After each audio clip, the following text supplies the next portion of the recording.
nice and clean. What I can't get over is this shift knob, dude. I mean, that is a shift knob. That is a shift knob. Have you ever seen a shift knob with such significance before? Can't say that I have. Just unlocks it just like that whenever I get a notification. From all the way over there? Yeah. What the heck? Look how far away you are.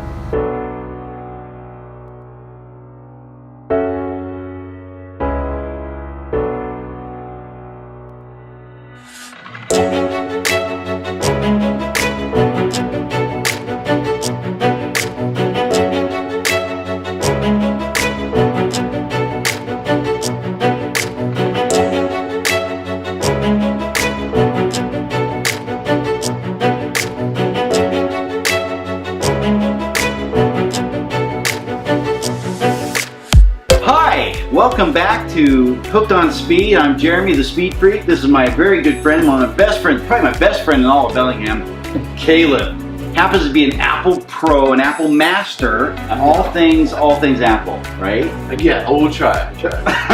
Not really. He's way too modest, way too modest. Guess what? We have today, in our humble abode, the iPhone X, or 10. Do they call it the 10? I don't know, I've seen, so there's like a huge majority of people that religious X, and then there's a large majority of people that are religious 10. So honestly, it's to each their own. I have no freaking idea. I call it the 10, sometimes I call it the X.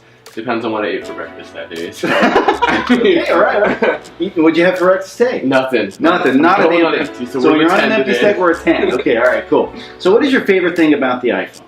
I think my favorite thing about the iPhone is the camera, to be fair. It's always been something that I've really liked. It's never been like the best megapixel, but it's always had, in my opinion, the best quality in regards to like a mobile device. On the new iPhone 10, it has a better aperture on both lenses than it did on the previous families. Even the 8 was kind of left in the dust. So, I mean, that would probably be my favorite feature. Now, what is the aperture? What does the aperture do? So the aperture tells the sensor how much light to let in, and so the lower the aperture, the better the better photo quality you're going to get in a darker situation, darker light. But I have noticed, and one of the things I've enjoyed about the iPhone, sometimes it's really hard to differentiate the video shot on an iPhone and a video shot on a really nice, $2,000 or $3,000 camera, full body camera. So, and I've always been very appreciative of Apple's effort to make it kind of dummy-proof, if you will. Right? Simple. Yeah. It's like a beginner's guide to professional photography. And it does an amazing job of doing that. So that's good. So that's my favorite part as well. May I touch it, please? May I touch it? Oh, I'll be very careful. Okay, take it. Oh my gosh, this is so freaking awesome. What really, just from a first impression, first time I've seen this phone was today. Oh my gosh. The thing that is most striking about this phone is the size. The fact that it's literally the size of the original 6. It's true. 6, 6S, 7, 7S. I've been sporting a Plus for a long time, so my phone is gigantic. Sorry, it's in service right now. Sometimes I forget myself. So, needless to say, I'm used to handling a much larger phone. So to have this phone, which I actually think is the perfect size. I do, honestly. Also, let's just.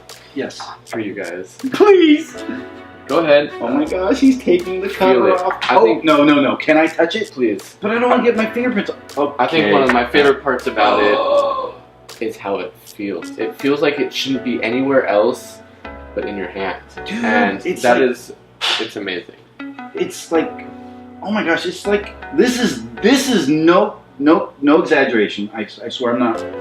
I believe you. This is the most amazing feeling phone, certainly of all the Apples. And I've been a fan of Samsung for the last couple of years. I don't have one, but they have done really good. They've raised the bar. They've definitely come to play ball. I have a lot of respect for what Samsung. Even though I'm still a diehard Apple consumer, I've got Apple everywhere, and of course all my phones in the house. I've got 6 of them in this house, all Apple phones. Dude, this thing feels incredible. I don't feel an edge. Yeah, where does the steel and the glass end and begin? They are eternal. It's an infinite edge.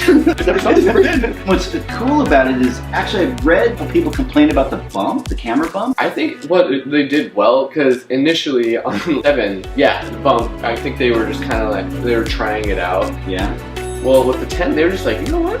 We're just gonna go with it. Because it's so robust. It's rigid.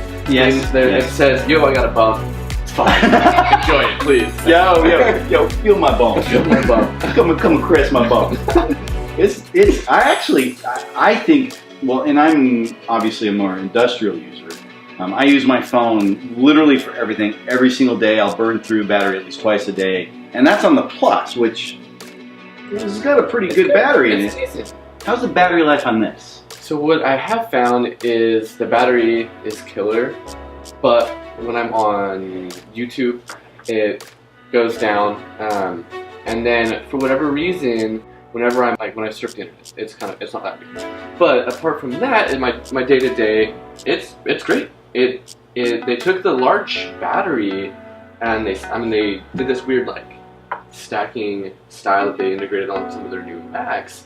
So even though it's smaller, I get more of a charge than I have on my Plus. That's right, you showed me that. Yeah. Where they like stacked They stacked the logic board, and so they have more real estate, and then just like stuffed it so full of battery. Right. And I noticed it. It's great. Like I said. And what I also love is the weight of it. That it's not like heavy like, oh my gosh, I'm gonna be wore out by the heavy. It's heavy like I'm like serious about being fun, right? I mean, Absolutely. I mean, it's like the quality is unparalleled. I honestly, and again, I am a Samsung Note 8. I like the new Note 8. I don't have one. I wanted to get one, but I don't have one. This phone is so much better in terms of its build quality. So tell me, how's the water resistance? Now, I love that about the previous phone. And remember, we went and did that really cool trip in the mountains, and we went and you like literally filmed underwater. I couldn't believe it. It was so awesome. Water resistance is still there. It's there, and in fact, it's a bit better. It is. I would say. So now, another thing that people complain about, other than that ear jack thing, which I think is stupid, because if you haven't gone Bluetooth by now, I mean, freaking wake up. Yeah, I mean, seriously. It hasn't been touched since 1970. Like, Oh my that's gosh. archaic. It's so ancient. The technology behind the plug-in is incredibly ancient. And the Bluetooth, the stereo Bluetooth, in fact, the Bluetooth on this, what kind of Bluetooth does this have? The Bluetooth 3.0 still. So That's what I thought. That's what I heard too. I don't know. I'm pretty sure. He's the master. I don't know everything. I don't. Yeah. Another thing people complain about, The notch. the notch. What do you think about the notch? It's not something to be complaining about. I really like it. Like, I mean, with everything new, someone's going to complain about it. I think it's nice. It does get in the way. I don't know if you guys can see that. in the way? No. It's beautiful. I think it's beautiful. I think what needs to happen. I mean, I have an all black screen. I switch between the two. One thing that I would love to see Apple do is a lot of apps don't support it yet. And so if you jump into Instagram or some other applications, the volume HUD isn't in the front, it's up top. Well, it goes straight through the notch. And so a lot of stuff, you can't see it. So hopefully they figure something out. Definitely figure something out. Yeah. It's just software, people. Come on! It's software. Get with the program. Is it Instagram? Yeah. Instagram? Other sites. What? You're like my second or third favorite app. What's wrong with you? So anyway, that's I think not a big issue. I think it's not an issue. Totally stole his thing.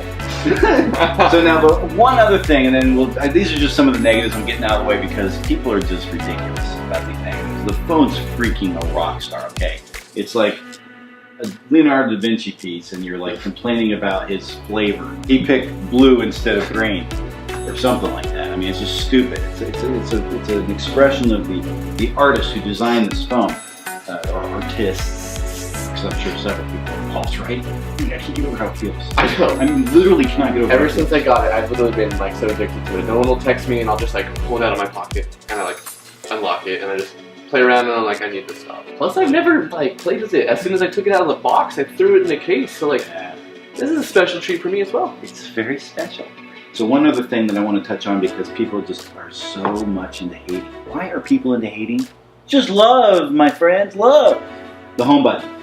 There's no home button. So now, what are your honest opinions? You've had it for a while now, good since the very beginning. You got it the first day it came out. So what is your honest opinion about facial recognition? I really do like it a lot. I do. Compared with fingerprint? I like it more. More? I do. Don't get me wrong. I've had a home button and a fingerprint since day one. It was great. It was comfortable. It was safe. But what I really liked about the facial recognition is it takes more steps to get into a secure item. And what I mean is, previously, so I have a bunch of documents for my job. And so to get into there, I need a password to get into the folder where they're at, and then I need a password to view that information. Well, previously, scan your thumbprint, and then it unlocks everything. And I'm in. Super easy. Well, what the facial recognition does is it scans your face to get into a document, and then it scans your face again to get into that sensitive information. Nice. So it takes, and it takes less time to do so. I noticed how quickly it scanned my face and said, ah. Yeah, and so that's another thing. I don't know. There's a lot of people that have issues with the facial recognition, but I've tried a bunch of different sunglasses, wigs. I've worn peacefully. And I've never had an issue. As soon as I wake it up, it knows that it's time to open up. So to wake it up, you just simply tap the screen, and then it just unlocks. Oops, my ID. Just like that. Wow. Simple. So much more intuitive. As soon as it wakes up, it scans my face before I'm even able to process anything. It unlocks. So. Wow. But what I like about it is the facial recognition. It's more secure, but it takes half the time it would be for me just to scan my thumbprint once, and I'm in. So, I don't know if that makes any sense. It totally makes sense. It makes perfect sense. And I've been actually, I don't know if it's because my phone's aging. I've had it a year now. It's only been a year. But I've noticed that my fingerprint faults more frequently now. And again, yeah, that's another thing. Say you're, I don't know, playing around in the mud or something, and you're getting an important text or whatever, you have to find someplace dry, scan your thumb, hopefully it works, your hands and are a lot of times wet. it doesn't. Whereas me, if I'm covered in mud, it does a 3D map. So I just literally look at it and it'll unlock. I'm in, and I haven't fumbled, I can grab that information that I need to do. Now 3D map is where it literally looks at not just this flat surface, it looks at everything right through here, just all around. It's brilliant, it's amazing. And then the lack of a home button, which I've heard mixed reviews about that. You found a way where, for those of you who are diehards and just have to have a home button, you actually found a way to put a home button on. I have. So if you're not into the intuitive beauty of gesture and jumping about, if you go into your settings, you can actually turn it on under accessibility. Awesome. For a home button, you want to go under general, accessibilities, and then all the way down to assistive touch, the old faithful. And then once you turn assistive touch on, you now have a home button. You're gonna want to customize the levels, but after that, simply, just pull something out of the bottom, and you got yourself an active home button that doesn't get in the way of anything. Nice. Love it. That is cool. So I love this. I think this is just a brilliant phone. I think Apple, you've done it again. I think it's amazing. I think it's incredible. And I can't wait to get my hands on one. I think I'm due for an upgrade next month. So that was, I thought, a very insightful conversation. I actually am madly in love with this phone right now. And I think I'm going to take Caleb up back and knock him out and bury him and take his phone. So till next time, I'll see you guys tomorrow. We'll do this again. Only something different. It won't be this exact thing. It'll be something else. I don't know what it'll be. I actually have no idea at this point. I'm just flying right by the seat of my pants. Right in there. Right in there. Oh, Woo, baby, flying.